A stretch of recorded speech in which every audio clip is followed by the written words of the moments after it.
ओम। आज महाशिवरात्रि है। इसके उपलक्ष्य में सभी देशवासियों को हार्दिक शुभकामनाएं। आप लोग जानते हैं कि हमारे देश आध्यात्मिक देश भारत है और भौतिकता से ही हम आध्यात्मिकता की ओर चलते हैं। शरीर है तभी हम परमात्मा की विषय में जानकारी कर सकते हैं, सत्य सत्य का निर्णय ले सकते हैं। तो इसे महाशिवरात्रि अभी अनादिकाल से कब से मनाई जा रही है। तो अभी तो सोशल मीडिया का ज़माना है, इसलिए बहुत हाईलाइट में लोग इसको मना रहे हैं। मंदिरों में जलाभिषेक करते हैं, उपवास करेंगे, व्रत करेंगे, पता नहीं क्या क्या जागरण करते हैं। तो वास्तव में भौतिकता को हम बहुत जल्दी ऑब्जर्व कर लेते हैं, ग्रहण कर लेते हैं, पचा लेते हैं, लेकिन आध्यात्मिकता बहुत दुर्लभ होता है। क्योंकि जिसे शिव कहा गया है, लिंग कहा गया है, शिवलिंग, तो वास्तव में लिंग माने प्रतीक चिन्ह होता है। जैसे पुरुष लिंग, स्त्रीलिंग, नपुंसकलिंग, वैसे शिवलिंग, ज्योतिर्लिंग। तो लिंग माने प्रतीक होता है, शिव माने कल्याण स्वरूप। शव से ही शिव बनता है। आप शिव पुराण में देखेंगे, पहले शिव शव थे। माता पार्वती प्राण डाल के, चेतना डाल करके उनके चेतना लाई, फिर भजन में बैठाती थी। कुछ देर बैठे रहते थे भोले बाबा, फिर भाग जाते थे देवलोक के अप्सराओं के साथ में नृत्य करने लगते थे।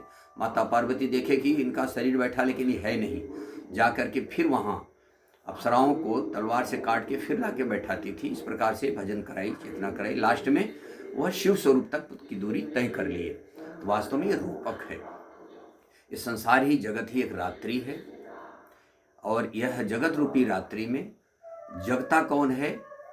यह जग जागहि जामिन जोगी, परमार्थी प्रपंच वियोगी। तो नाम जीह जपि जागहि योगी। तो एक परमात्मा जो शिव है, शंकर है, भोले हैं, और उन्हीं को गुरु कहा गया है। साक्षात परम ब्रह्म, ध्यान मूलम गुरुर मूर्ति। तिलिंग माने मूर्ति, प्रतीक होता है। शिव माने सदगुरु होता है। उनकी संपूर्ण वृत्तियां इष्टोन्मुखी होकर के आत्मप्राण हो जाती है। जब ऐसे सदगुरु मिलेंगे तो जगत रूपी रात्रि में हम भी जो चल रहे थे मोह निशा में, मन जो वृत्ति संसारोन्मुख थी, इष्टोन्मुखी होती है, अर्थात सदगुरु की ओर, अर्थात स्वरूप की ओर। तो वो हो चुके हैं, हमें होना है। तो इसीलिए इष्टोन्मुखी जो हमारी लगन होगी वही प्रेम ही पार्वती। शुरू में हमारी लगन नहीं होती है, लेकिन धीरे धीरे शनै शनै योग्यता प्राप्त करते करते, बढ़ते बढ़ते योग्यता प्राप्त हो जाती है। अनेक जन्म संसिद्धिम ततो याद परमां गतिम। तो वही है इष्टोन्मुखी वृत्ति जब सदगुरु के संरक्षण में, आत्म कल्याण के संरक्षण में चलने लगती है, वृत्ति एकाकार होने लगती है धीरे धीरे आत्मस्वरूप की ओर। और इसकी जब पराकाष्ठा पहुंच जाती है तो यही है प्रेम ही पार्वती। संबंध माने होता है जुड़ना, प्रेम, और उसी को विवाह कर दिया गया था। तो इसमें संपूर्ण जो बेल है, ब्रह्म विद्या, साधना, भजन, जो संसारिक चीजें हैं, सब समर्पण कर दिया जाता है।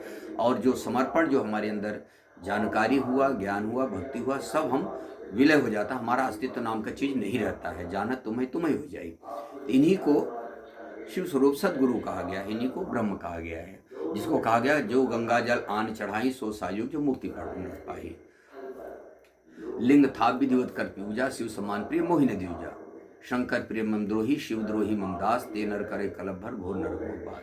तो ये सब साधना की चीजें हैं। शंकर प्रिय सदगुरु प्रिय हो गए और राम से द्रोह कर लिया, या शिव से द्रोह करके राम से हम प्रेम करना चाहिए। शिवद्रोही मम दास कहा हुआ। तो वास्तव में दोनों चीजें, सदगुरु मिलेंगे तब साधना की जागृति मिलेगी, आत्म कल्याण का रास्ता मिलेगा, यही है राम।